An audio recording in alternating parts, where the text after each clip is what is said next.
Dear student, आज हम पढ़ेंगे कि पानी की हार्डनेस को दूर कैसे करते हैं। लेकिन उससे पहले हम थोड़ा सा टच कर लें सॉफ्ट और हार्ड वाटर को। सॉफ्ट वाटर वो होता है जो पानी के साथ अच्छा झाग बनाता है, और हार्ड वाटर उसे कहते हैं जो अच्छा झाग नहीं बनाता।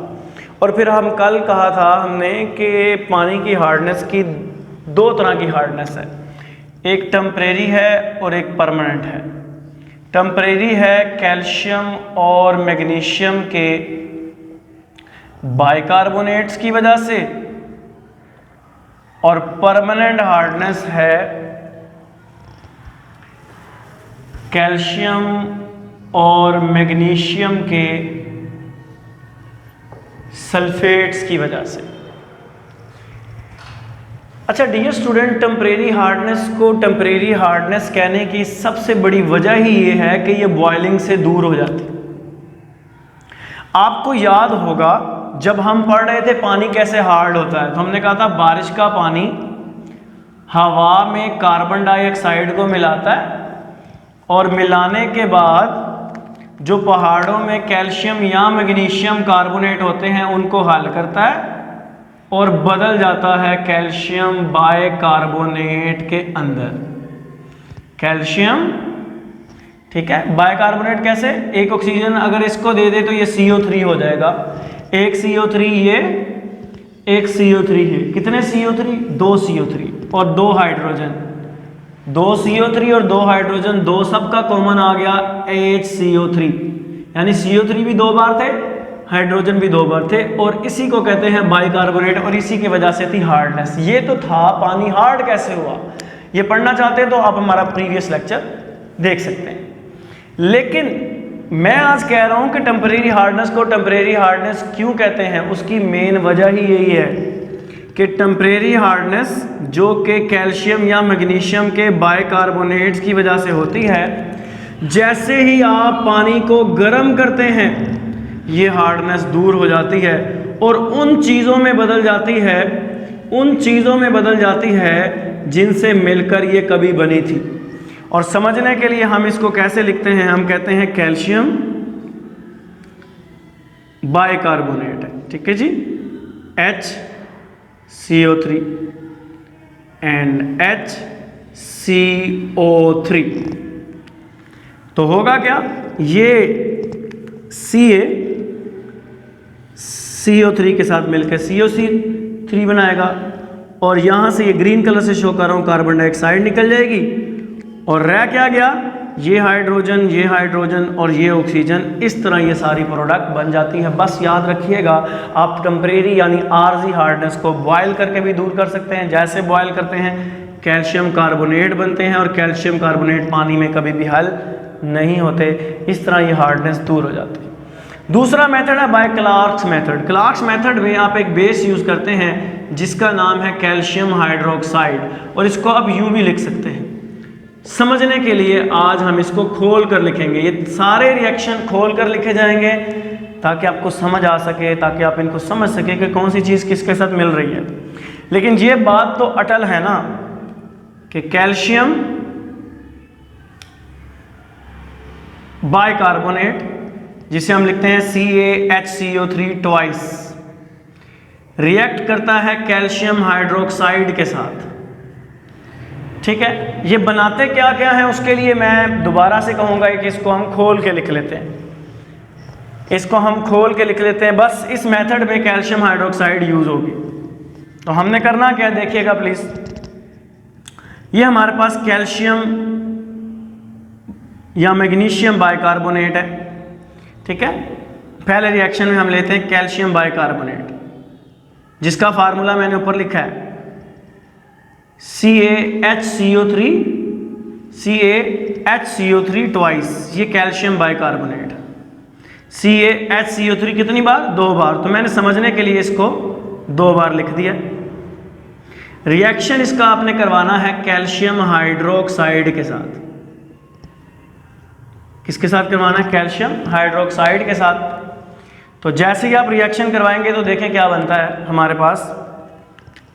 ये Ca और ये Ca, कितने Ca?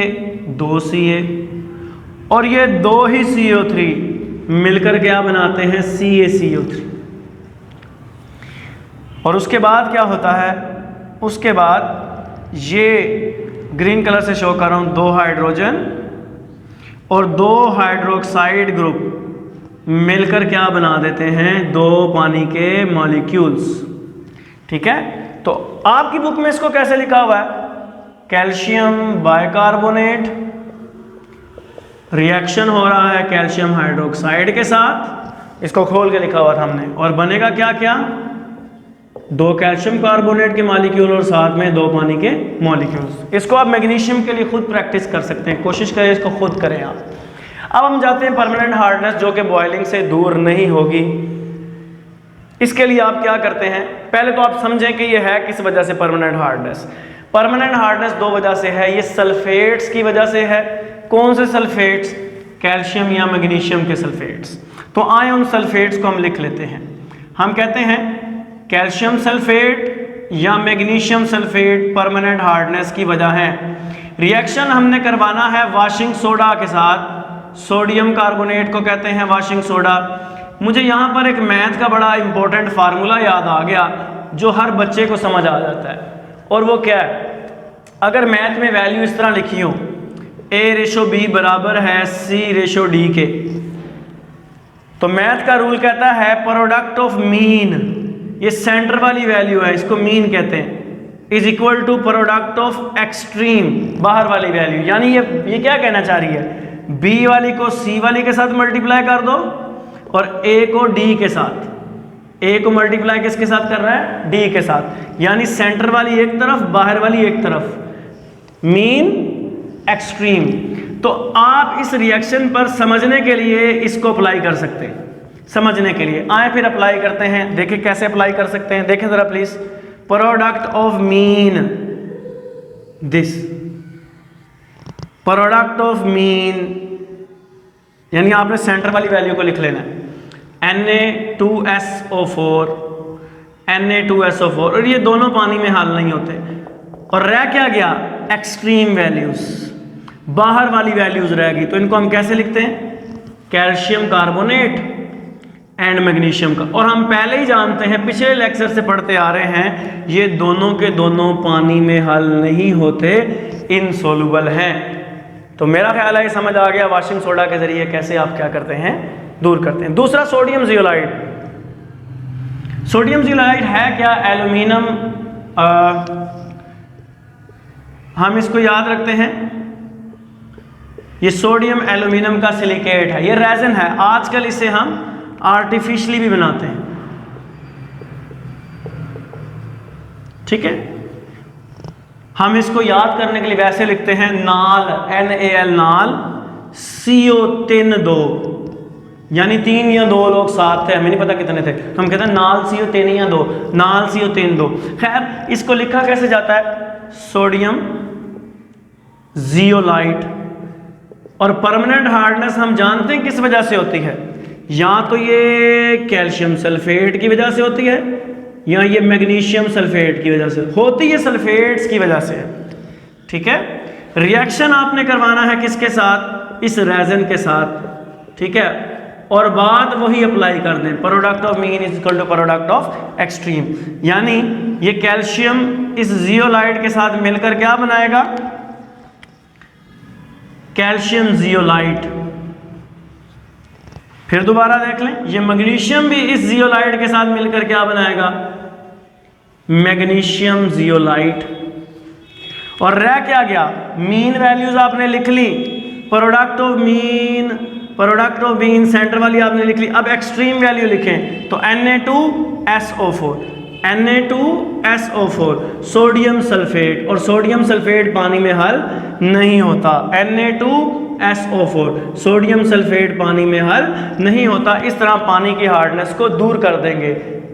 तो ये मेथड था पानी की हार्डनेस को दूर करने का। लेकिन कभी आपका दिल करे कि नहीं भाई सोडियम जियोलाइट हमें दोबारा चाहिए, तो आपके तो सोल्यूशन में सोडियम जियोलाइट आपने यूज करके किस में बदल दिया, कैल्शियम जियोलाइट में। घबराना नहीं, इसी कैल्शियम जियोलाइट के अंदर आपने ऐड कर देना है नमक, टेबल साल्ट, सस्ता तरीन नमक। जैसे ही आप डालेंगे इसके अंदर नमक, तो ये दोबारा क्या बनाएगा, Na2 जियोलाइट। शाबाश, तो ये सोडियम जियोलाइट बन गया, Na2 जियोलाइट।